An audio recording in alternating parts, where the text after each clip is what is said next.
Yeah, but do you think that I'm gonna What? find something out about you in this podcast that I didn't already know? Yeah. Really? In this interview here? Oh, this is exciting now. I just Yeah, thought sure. I was gonna ask you a few questions if you No, don't this mind. is not. This is not starting out that way. Um, hey, this is Adam with Mile High Stash, the podcast that asks what 5 albums you would take to a remote Colorado cabin in the event of a zombie apocalypse. Armed with only food, water, and a crank-powered Victrola, what 5 records would you want? Oh, and we'll get to know our guests along the way. Then show me what I'm really made of. More than fear, more than love. This is Mile High Stash, and I'm going to say some things while our guest today sits here awkwardly. Uh, this is something that I've wanted to do for a long time. Have a podcast and talk about music and interview people who are interesting, whether they're musicians or politicians or scientists or anything. And I think I was scared of it for a long time. And uh, ironically, the person that I'm interviewing today has been a role model, I think, in facing my fears. Our guest today is Clay Rose of Gasoline Lollipops, a Boulder alt country band that has gone from dive bars to household name, at least in this part of the world. I was in Gasoline Lollipops for a long time with Clay and still play a lot of shows with him as a duo um, all over the state. He's a true Colorado original, and he's also the longtime manager of another Colorado original, The Widow's Bane. The new Gasoline Lollipops album is called Nightmares, and I'm looking forward to talking about that with Clay. I also just want to introduce myself. My name is Adam Perry. I'm a longtime music writer and drummer living in Boulder. If you haven't noticed, I have a speech impediment. I have a stutter that I'm not going to try and hide or edit on Mile High Stash. And if you have a problem with my stutter, don't listen to the show. Or hit me up on Venmo. You can pay for some therapy. I don't really care. I'm here to talk about music with people I find interesting and get to know them with music as sort of a signpost or a series of signposts along the way. But first, a word from some local folks helping make the show happen. Right now in the ashes, choking on the smoke. This episode of Mile High Stash is brought to you in part by the historic Jamestown Mercantile. From the gourmet brunch menu, wood-fired pizza nights, and ever-changing dinner specials, the food at the Merc is always worth the beautiful Canyon Drive. More than a fantastic restaurant, the Merc is also Jamestown's community meeting place, a mountain hangout, a stop for cyclists and tourists, and a great place to see live music. Head to jamestownmercantile.com for more info. When you send me packing down Green River Valley. Do you remember the first time you were at the Merc? Clay Rose of Gasoline Lollipops, who is our guest today. No, I don't remember my first time at the Merc. I must have been a little kid. Yeah. I remember my first memory of being at the Merc, but I know it wasn't my first time there. What's your first memory of the Merc? It was my 7th birthday party, and me and some friends walked down to the Merc from my house to get some ice cream or something. And we come up to the front porch, and there's this gang of kids sitting there, and the one of them's really big, right? And like the smallest one, of course, starts talking trash to me and my friend Anna as we're walking up there, and he's like, "Hey, you think you're pretty cool, don't you, cool guy?" And I don't know why he said that because I definitely was not dressed cool in any way. And and my friend Anna, she starts mouthing off to that kid. She's like, "Well, I can tell he's cooler than you." And he's like, "Well, he's not cooler than my cousin. My cousin's from Chicago." And he points at his big kid. And the big kid like just like mad dogs me, you know? And then I'm like, "Yeah, well, what's so cool about Chicago anyway?" And he's like, "I could beat you at an arm wrestling match." And then Anna is like, "Nah, you couldn't." And I'm this scrawny little kid, and he looks like a linebacker. And so then I don't know, the kids all rally around us, and we walk up onto the porch, and we sit down at the picnic table, and we have a good old fashioned arm wrestling match. And I lost. But I made the kids sweat. And then as we're walking away, the little guy yells something else at us. And Anna just picks up a rock about the size of a golf ball and turns around and chucks it at the kid. It hits him square in the forehead, cuts it open. He starts bleeding and crying. And we ran back to the party. Well, Jamestown Mercantile, great food, great live music, great drinks, and maybe an arm wrestling match if you head up there. Yeah. Yeah. Well, arm wrestling matches are more reserved for ward these days, I think. That's true, and fires on the 4th of July. Yeah, You know. exactly. If you want to have firework wars, you go there to lose an eye. Yeah, if anyone has seen the bootlegged video of the fireworks war and ward from this year, you'll be truly terrified. Anyway, Clay Rose is from this area. He was born just down the road, I think. And were you born in the hospital in Lafayette? No, I was born at home in Lafayette. At home in Lafayette. Yeah. And has lived in the Boulder area and the Los Angeles area and Nashville, Fort Collins area as well. Austin, Texas. Oh, Austin, Texas too. Yeah. Yeah. Nova Scotia. Nova Scotia. Yeah. Wow. See, we are going to learn things about each other on this episode. The nature of this show is it's about a very specific situation, where you would be stranded during a zombie apocalypse. Maybe there is going to be more than one zombie apocalypse, but I was thinking a zombie apocalypse. Let's call this one, for my sake, the friendly zombie apocalypse. The friendly zombie apocalypse? They're friendly, but they're still leeches. You know what I mean? Yeah. Yeah, because that's the kind I'm most susceptible to. Like, if they were mean, I'd just chop their head off. Right. But friendly, I can't say no. It's like, oh, all right, have a bite. Well, either way, I hate to tell you, but you're going to be completely alone. Okay. And you're going to be in a cabin.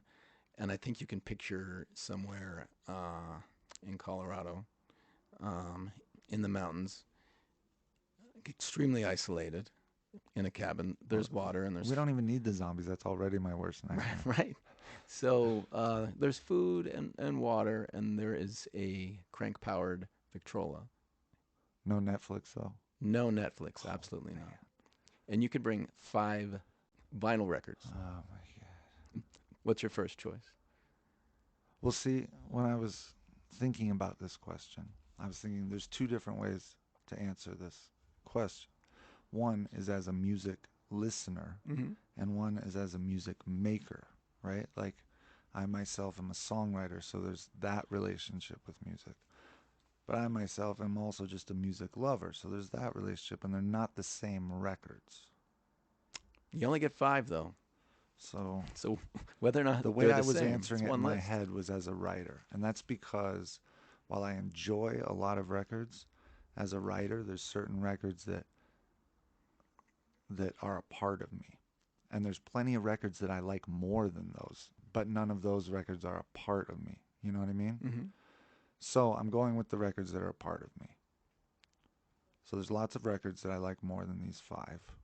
Right. And I got to tell you, the first 3 were easy. It's just like a given. Okay, just give me one at this point. All right. This is my intro.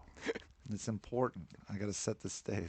All right. There was about 20 records that tied for 4 and 5. I'm going to tell you that. But I'll narrow it down to 5 for your sake in the final hour. I haven't done it yet. But when we get to that painful junction, I'll let you know. All right. Record number 1, either Leonard Cohen's first one or New Skin for the Old Ceremony. I'd take either one. You got to pick one, though. All right, this is the first one. Okay. Why that one? Because that's the first Leonard Cohen record that I heard. And it was, it just made such a deep mark on me at such a impressionable junction in my life. It taught me how to write poetry. Like, that's why I started writing poetry. Wasn't writing songs yet. I didn't have an instrument to write on.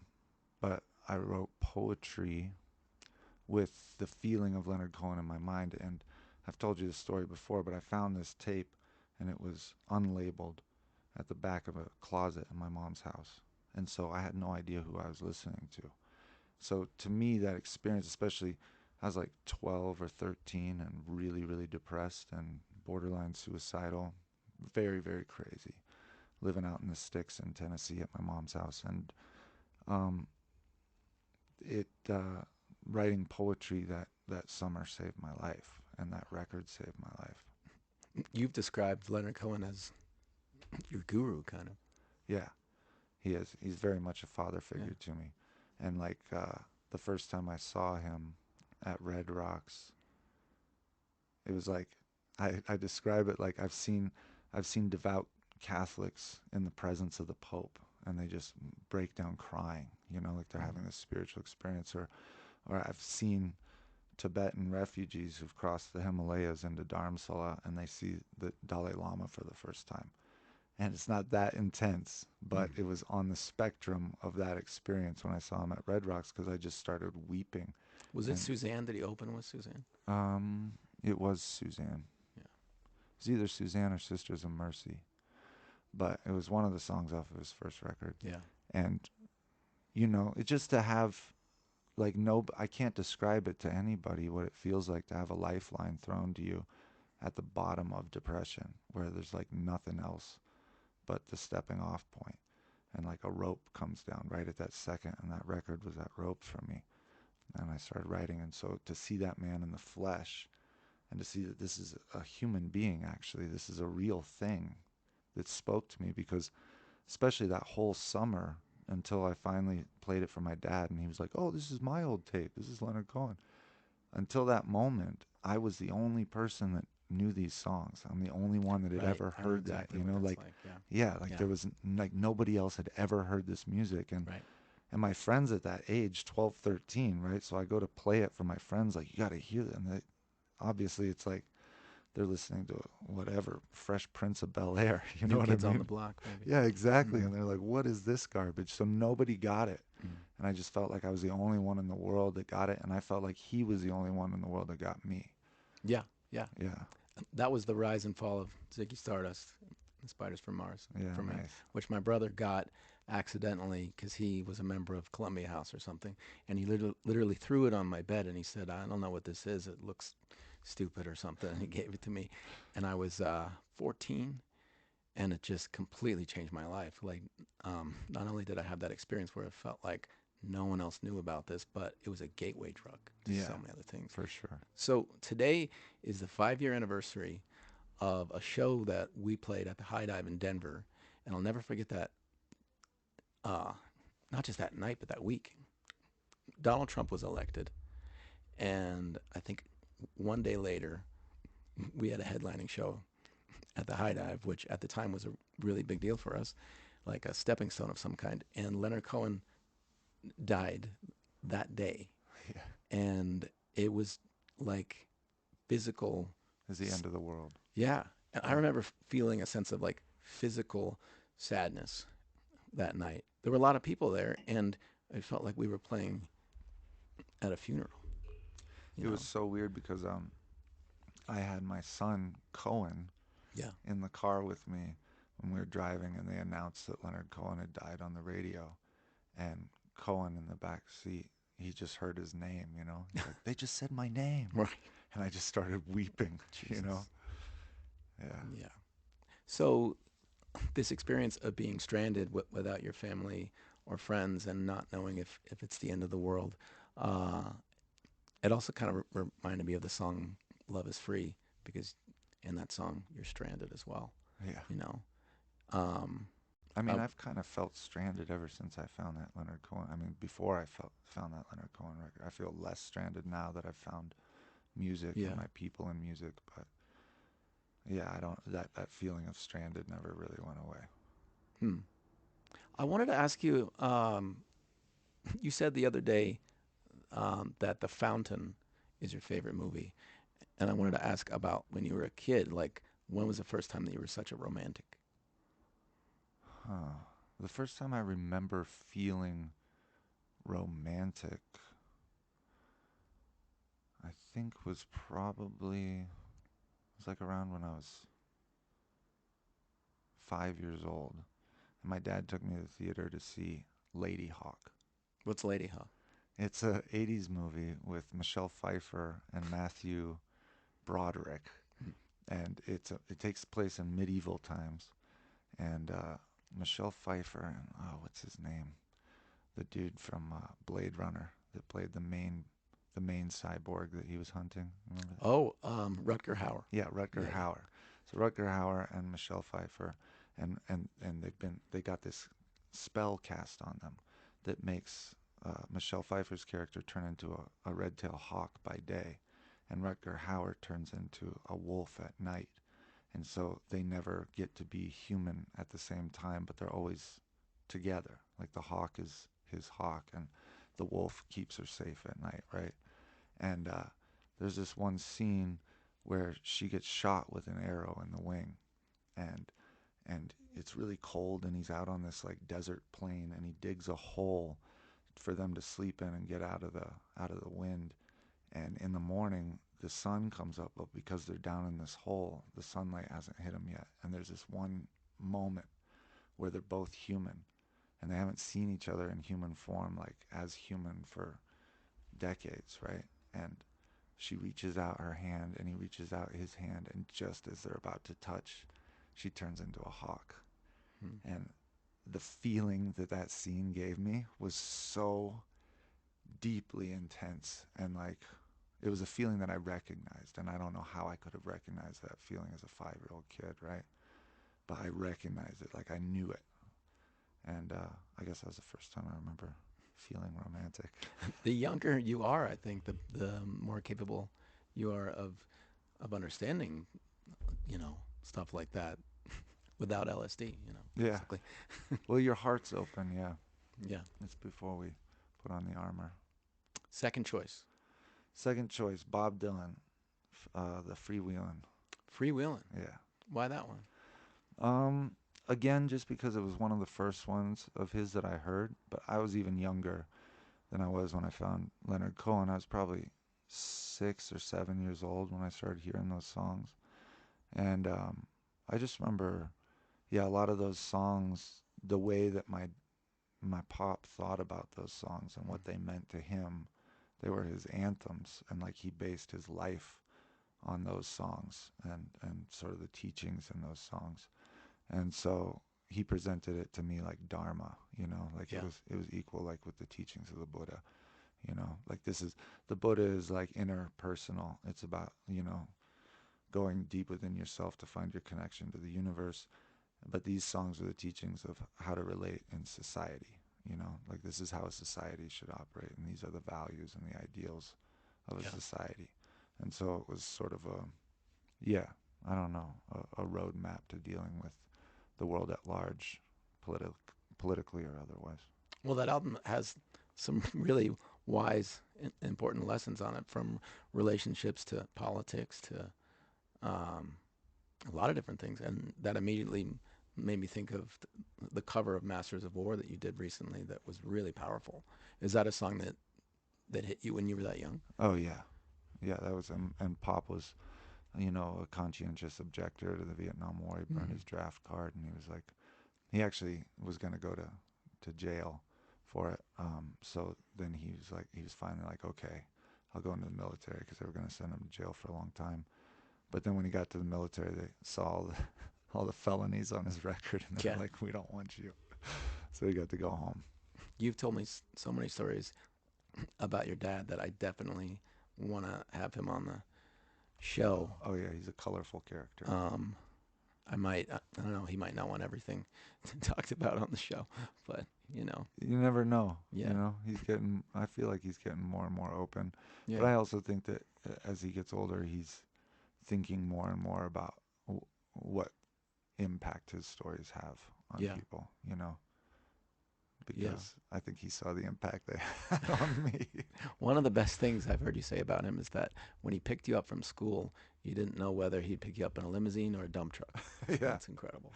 Yeah, he was simultaneously a limo driver and a dump truck driver and Yeah. a furniture mover. What influence did your mom have as far as the music that you got into as a kid? With my mom, because she lived in the Ozarks in Arkansas when I was Mm. real little, and that's where my mom's side of the family still lives, and now she's back there again. So in the Ozarks, there was a lot of Appalachian folk music. You know, a lot of mountain dulcimers. They played the jug, they played spoons, the washtub bass, the whole 9 yards. So there's a whole lot of standards, and it was generally, at least the song catalog that they all chose to sing was very positive, very uplifting, very family oriented, right? And a lot of pride in the area that you're from and the land and all this stuff. And uh, I gotta say, I never found it to be very honest. Mm. It didn't reflect my experience of those people in general. Right. It was too positive to be real. Yeah, Mm-hmm. yeah, and you know, and then she moved to Nashville, and because she wrote a song for Willie Nelson that Mm-hmm. he put on his record, "Always on My Mind," and The last thing I needed first thing this morning. yeah, and so then she moved to Nashville to take her hand at that, and out there it was a lot of country, but it was like um, we were going to all these writers' nights and stuff at the Bluebird Cafe, and uh, you know, country music, popular country music at the time was, I think, in the toilet, and still is. And so the music I was being exposed to there was like all these up and coming Nashville songwriters, and I was just like, from the time I was really, really little, I remember listening to music and going, I could do better. Yeah. I mean, Yeah. from the time I was super, super little, and even like Bruce Springsteen, who's one of my heroes. He's number 3, by the way. um, even him, like there's lyrics now in his songs, and they're the same lyrics that I noticed when I was 5 or 6, where I'm like, oh, that was a stretch of a rhyme, Yeah. or oh, that you were like too many syllables in that line. You know what I mean? Like it bothered me. Like You don't it feel was, that way about Leonard Cohen. no, not at all. I wouldn't change a thing. I wouldn't Yeah. change a word, not a beat, nothing. Yeah. Um, uh, Dylan, even though there's quite a few lines where I'm like, you could have done better. If you'd spent 5 more minutes on that line, you would have come up with something better. Well, he didn't spend as much time on No, he was each free song flow. the way Yeah, that Cohen did. Yeah. yeah. Yeah.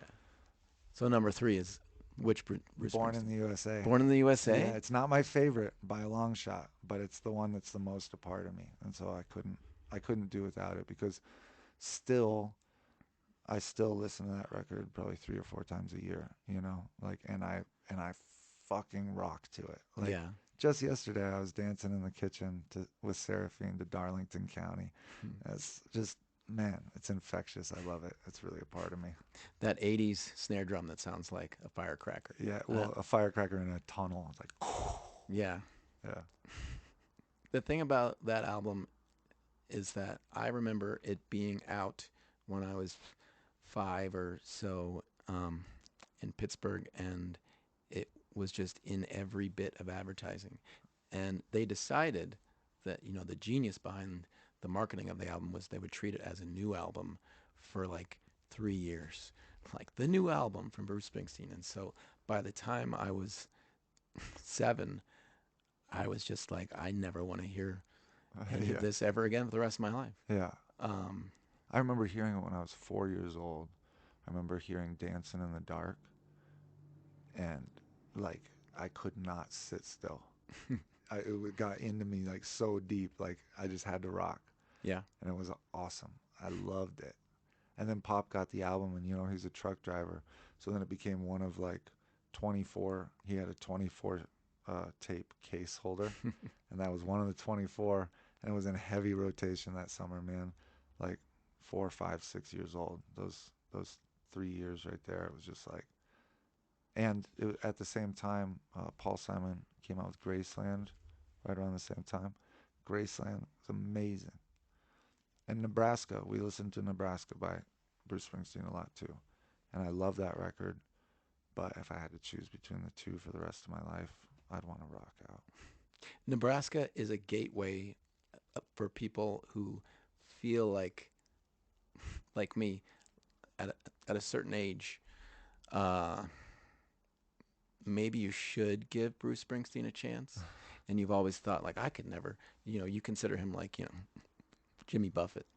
And then you hear Nebraska and you say, I should give this a chance. Yeah. I maybe would take Nebraska, except those lyrical imperfections. There's too Oh, many of them for me to bear on that record. you think Atlantic City has lyrical There's imperfection? one. There's a big one on. What is it? I'm not gonna. I don't want to analyze lyrics. It's just it's my own personal thing. You know what I mean? It's like I'm kind of OCD about cadence. You know, when it comes to cadence and how the syllables land. Mm. Um, and yeah, there's one spot in particular on Atlantic City that just I'm like, oh damn it! If you Well, just people will cut have that to one listen. word. Peop- Yeah, yeah. Listen and see if you can Yeah. hear it. You know, another one that does that, like to an extreme, is Fat Mike from NoFX, Mm-hmm. and I love NoFX, but he does it to such a comical extreme that I give him a pass. You know, like he changes the sound of words Mm-hmm. to make them rhyme and to break, and he breaks up syllables in the weirdest places. He changes the lyrics during performances, and I love that. I Yeah, remember, um, you know, most people get into No Effects from Punk and Drublic, and then they have that live album.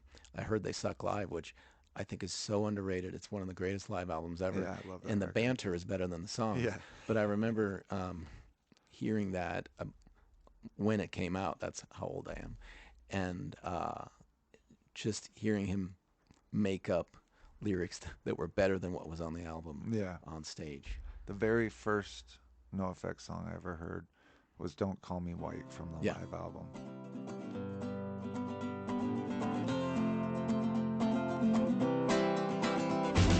Jesus ain't dead, he's asleep home in bed, and Elvis is cooking him eggs.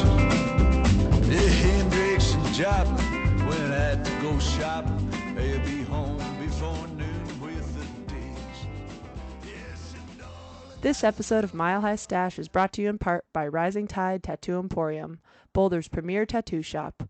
Rising Tide is led by the incredible Phil Bartell, who has been tattooing for over 25 years and is inspired by the Japanese tattoo lineage, Tibetan Tonka painting, and Art Nouveau.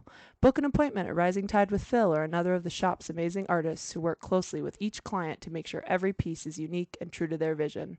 Rising Tide welcomes walk-ins as well as appointments, so stop by today or head to tattooboulder.com. I wanted to ask you, Clay, about the sponsor that was just mentioned. It's Rising Tide Oh, Tattoo. oh yeah, I love Phil down at Rising Tide. Every time, this is absolutely true. I'm not getting paid for this. Every single time somebody asks me if I know a good tattoo shop around, I'm like, Rising Tide is the best, hands down. If you get an appointment there, you're lucky as hell. Because, yeah, Phil is the best, and all his artists are always the best. He's got the best team. Yeah, he worked where Boulder Inc. is where I first met him Right. years and years ago. And, yeah, and I got tattoos from Phil. He's the best. So when I met you, we were in college and we were in a music class, and I think we bonded over things we liked, but maybe even more so things we didn't like, and kinds of people that we Well, didn't we were like. also the same age, and we were the only two people of our age in that class, other than the teacher. Right, and probably the only ones who knew who the Pogues were. Yeah, And your, I think we were the only ones that knew what punk rock was. yeah, yeah. Your final project was on sea shanties from, hundreds of years ago up to Dropkick Murphys or uh, something like that. He was probably flogging Molly. Yeah, Yeah. yeah. And I remember how into it you got when you were playing us the songs, and that was amazing. Yeah, and I love that I did that project because it still influences my music today, and it was really the inspiration for The Widow's Bane. Because if you remember, I started that band right at the same time that I did that project, and you gave us a review on this like album that I recorded in the bedroom of my trailer, It's a great album. and you were like, you said something like, "This is one of the best local albums to come out in a long time." I And still was like, believe that. I was like so embarrassed because I was like, oh God, all these people. I recorded it literally for $200. Like, Yeah. That's the kind of music I like, and I think it's one of the best things you've done. oh, You know, thanks. you already broke through the fourth wall or some wall and saying that you recorded the Widow's Bane album. You know, so I thought if I asked you about the Widow's Bane, you'd say that's a band that you managed. You know, so No, I engineered the record. you engineered for them. Yeah. Yeah, And I only charged them $200 because they were flat broke. yeah, Even though the lead singer was supposed to be this, like, you know, really rich guy, but he didn't have a pot to piss in. yeah. How much of an influence on the Widow's Bane is the Rain Dogs album? It's Big Time. Yeah. Yeah, Big Time by Tom Waits. There's Oh, some, big time more so. yeah, yeah. There's songs from Swordfish Trombone and Rain Dogs on that album because it's like a, you know, Right, right. yeah. So, but that's the record that I had, and I wore it out. It's huge influence on Singapore. yeah, Singapore, 16 Shells, Clap Yeah. Hands, all that shit. Yeah, really percussive and dirty and Even something kind of scary, but overall like comical. that's like the Widow's Bane. Yeah, exactly. Yeah. Yeah. Well, there's It was Gogol Bordello and Tom Waits were the two main influences. I always say that Widow's Bane is somewhere between Devotchka and the Misfits, but that's kind of what Tom Waits and Coco Bordello would be anyway. Yeah, yeah, definitely Devotchka too. Yeah. Devotchka influenced it as well. Yeah, and for the Gas Pops, the early stuff, it was like the legendary Shack Shakers and Mhm. Reverend Horton Heat and stuff like that. Yeah. You know, I don't like Reverend Horton Heat. Mike Ness. Yeah. You know, Yeah. the Cheating at Solitaire record. Yeah. Yeah, it's great. When I joined Gasoline Lollipops in fall of 2015, you're playing Waterloo every week. You know, this little uh, Texas roadhouse in Louisville, Colorado, and you were playing Oscar Blues once a month. And now, how many years later? 7 years later, um, you just packed the Boulder Theater, and you have a new album that's on the radio. So, how'd you get from You me? know how I got there. It was you. That's not true. It is too. I just showed up. You told me where to show up. I showed up there. You told me like when to answer my phone. When to answered answer my your phone. Yeah. I mean, everybody needs somebody, whether it's yourself or someone else. If you have the talent, you have the songs, and you have the stage show, it's either got to be you or somebody else who actually books the shows and networks and does stuff like that. And so, Yeah, you did it for quite a while, Mhm. and then I did it for quite a while, and now Brad's doing it.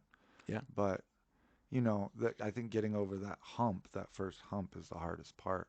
Yeah. Once you're going down the backside of it, and you're kind of self-propelled, you know. Yeah. But you know, I've been playing Waterloo and Oscars for almost a decade by the time you Yeah. joined the band.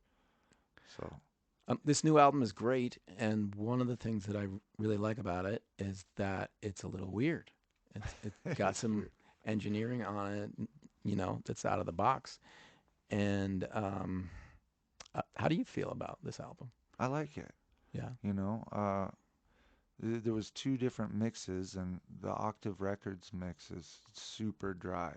It's just acoustic instruments, you know, and Donnie. Mhm. But just that. It's just recorded to tape or whatever, and it's just that's it. And then we took it to Andrew Berlin, and he was like the fifth Beatle or whatever. Yeah. You know what I mean? Like The George Martin. yeah, he put a whole different spin on it, and it was like at first it was jarring when I heard his mix. It's like, oh my God! I mean, I gave it to the man because I know what he does, and that's Mhm. exactly what I wanted him to do. Yeah. But still, in all, because I've been so used to the octave mixes, you know, and yeah, it took me a while to drop into it. But now, yeah, I haven't listened to the octave mixes since then, you Right. know. So I don't really know. But yeah, I like the ethereal thing. I like the sheen of atmosphere that he puts on it. And I've always wanted to be more extreme with mixing the records. But for some reason, well, I mean, the band is always a democracy, and I usually have gotten voted down. Like, the guys in the band want to be able to reproduce what we put on record live. Mm-hmm. And I finally was just like, that, why? Because what we do live is what we do live. Like, I don't know, man. Like, some of my favorite records, like Leonard Cohen, yeah, you, if you go to see Leonard Cohen, you're probably not going to hear all that shit that's on his first record. There's like toy piano and Mm-hmm. pranks and bells and all kinds of shit. It's what gives you the atmosphere. You put on the headphones, you close your eyes, and you're It's in an a whole experience. different world. You're not Mm-hmm. at a concert. You're at a whole different world. So that's kind of the direction I hope I continue to go. Unless I'm just making really loud garage rock, which I really want to make one of those. Yeah, I'd like to make it with you. Sweet. Yeah, yeah. So number 4 on the list. Okay, so now we're into the. All right, number 4. I'm gonna give Van Morrison Weed Fleece. It sounds like it could have been recorded in the same day at the same studio with the same players as Astral Weeks. Right. It's got that same vibe, but I like the songs on it better than Astral Weeks. But that record, yeah, my dad used to listen to it a lot when I was a kid. And then when I worked at the Great Escape record store in Nashville, I was living on Centennial Park there, and I had a record player, and I got that record, and I just wore it out. I was like, I remember listening to that record, and 10 years after, Mm-hmm. a You lot. turned me on to 10 years after. Yeah. But yeah, Weed Fleece is, I think, my favorite Van Morrison album, and it's just, um, he resonates with like the Celtic Irish heritage, Mm-hmm. and yeah, it definitely feels like a deep part of me. These are the people who essentially are with you in this cabin. You got Leonard Cohen, Bruce Springsteen, Bob Dylan. Bob Dylan, and Van Morrison. Yeah, I mean, I would not want to sit with any of those guys in a fucking cabin. None of them. Not the actual men, no. I mean, maybe Leonard Cohen, but even him, I think I'd be like, damn, can we laugh a little? Right. Can we like watch some fucking Three Stooges or something? Because yeah, he's a And the little answer would heavy. be no. We don't have. There's nothing here but a record player. Yeah. Yeah. I interviewed Nathaniel Rateliff a couple of days after he was on Jimmy Fallon, and that was the moment that like changed everything for him. And he was in a weird position when I spoke with him because he was just like, everything's different now. And he told me the story of the song Son of a Bitch. And he said it's kind of disorienting right now because everyone is thinking of this song as like a fist in the air, like jubilation song, when the story behind it is actually that he had the DTs I think he was in Scotland, and his friends had like abandoned him, and he was in some house by himself, and he thought he was going to die. So I wanted to ask you if you have any songs you've written that people stomp around to with their fist in the air, and you think, well, this is actually not a Try happy song. any single one, any single song that I've written. Yeah, I think it's pretty obvious when you listen to my songs, if you listen to the lyrics at all, that almost all of them are born of suffering, of Mm-hmm. some kind or another. So, yeah, I mean, I'm not sitting down to write dance songs. That's just what they end up being for some weird reason. Yeah. But, I saw that thing that Goat posted today. Did you see that? Yeah. About the two shows Yeah. he saw? He said he saw us and he saw some other fellow the next day, and he goes, this other fellow was the complete opposite from Clay Rose. He was happy. He was positive. He was pro-family. And what was the third thing that was an opposite from me? Optimistic, yeah. You've made peace with a lot of things in life, and you're actually not the guy from the song Death anymore. I mean, you're still him, I mean, but I am still that guy, and I still feel the same way about psychiatry. yeah. But I would say I must be optimistic because I'm still sitting here. Yeah. You know what I mean? You didn't give up. And furthermore, he went on to say that at our show, It was wall to wall people dancing their asses off, all sweaty, jumping up and down, having a great time. It was a And at this blast. other guy's show, everybody's in seats. So, but you're telling me I'm the depressing show and that's the happy one? I'm like, what? The proof is in the pudding, goat. We love you, goat. I'm a happy fucking guy. I'm happy, motherfucker. Yeah. Speaking of family, how has being a husband and a father to a son and a daughter changed you as a songwriter? Mm, it's made me more self conscious. What does that mean? It means that I know now whatever songs I write, my children at some point are going to hear. It Mm. might be until after I'm dead, right? But I used to only be writing for that kid that found the Leonard Cohen tape. Mm-hmm.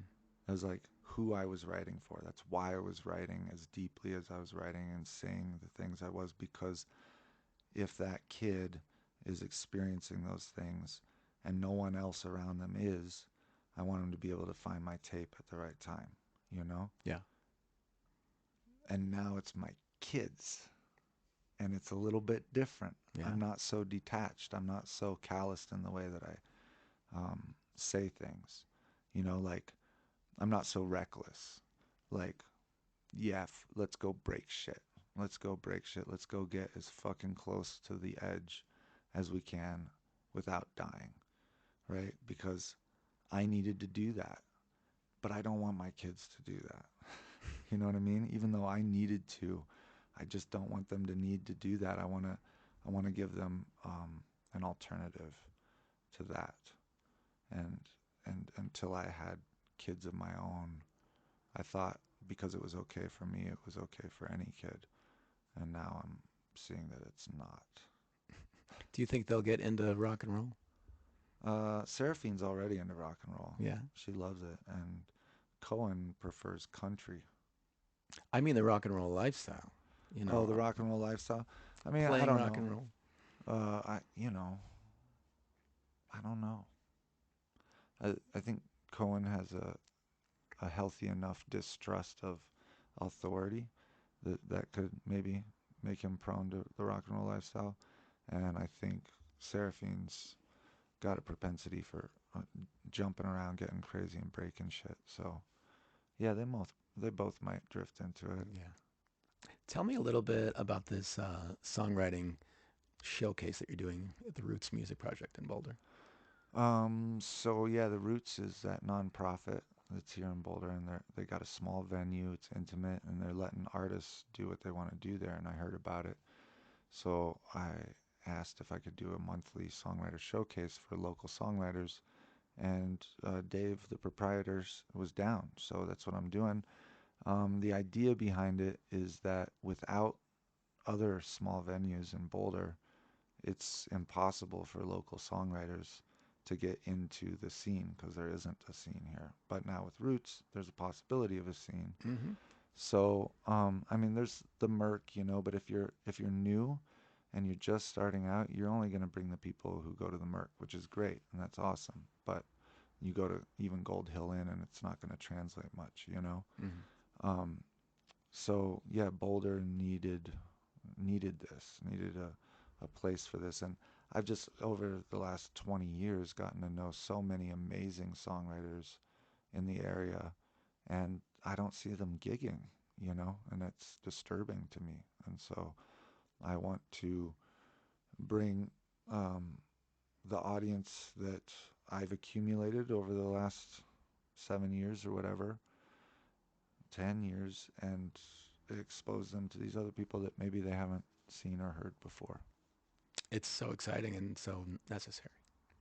Yeah, I think, and I love the feeling that those of us that survived the pandemic, it's seeming like there's way more, uh, there's a much more helpful spirit among us now. You know what I mean? Like we feel like survivors, and we Yeah, got through we this are. thing together, and I feel like there's a lot more cross pollination going on. I see a lot more reaching across the aisle and helping people up. used to have more of a competitive edge to Mhm. it compared to now. Even though it's always been friendly around here compared to like Nashville or LA, it's always been way more friendly. But it's still, there's been this feeling of like, are you leeching on me? Are you trying to get my shit? Mhm. And now I don't feel any of that. Like everybody just seems super helpful and really loving and respectful of each other, and especially that we survived what we survived. Yeah. Tell me a little bit about this New Year's show at the Caribou Room in Netherlands and what that might mean to you having just moved there. Yeah, I literally live right across the road from the Caribou now. Yeah. So what it means is that I can get as shit-faced drunk as I want to, and I don't even have to walk home because it's downhill. All I have to do is fall out the door, and I'll roll across the highway and down the road into my driveway. No, I'm kidding. Sounds like a great night. Let me tell you something. Today marks 7 years without alcohol Yeah, to man. this day. So yeah, no, I won't be drinking. Um, it's interesting moving to Netherlands. The day we moved up there, we moved all our stuff there. We hadn't even spent a night there, but we were gonna spend our first night, and so we unpacked and we didn't have time to cook. So I drove down to the Thai restaurant there, and I was walking down the street, and there's all these tourists out there, and I literally only been a Netherlands resident for 2 hours. And I'm already looking down my nose at all the tourists. And I'm like, this is my town. Right. And there was this feeling. I mean, I didn't expect this feeling to come over me, but just like, oh, wow, this is where I live now. This is my town. These are my people. And I was just like, I've wanted that for ever since I left the mountains. I mean, especially since I moved back from Nashville in 2002. That's all I've been doing is trying to get up to the mountains, and it's finally happening. Congrats. Thanks. And it was so cool. The other night, Danny Schaefer, who's the manager now up at Caribou Room, he told me that Banshee Tree was playing up there. He's like, yeah, Banshee Tree's gonna be playing this Saturday. I love Banshee Tree, Yeah. one of my favorite local bands, and I really wanted to go. And then Saturday, I woke up like sick. I had a cold. I was like, shit, I don't want to go get people sick. But I went outside before I went to bed to have a cigarette. And I'm out there smoking, and I can hear Banshee Tree Yeah. through the woods. It was so fucking cool. Wow. Well, that should be a great night. It's gonna be awesome. Yeah. And well, I don't know. My wife might. I was about to say everyone's invited to the after party at my house, but my wife might not be down with that. Probably not. No. Okay. So you have chosen 4 albums that you would want if you were alone in a cabin somewhere in Colorado with the zombies, around. And Fifth record, man. Oh, this is so hard now. last I've, one? I've pushed everything off. I can't just rattle off 20 album No, names right this now. is 5. This is it.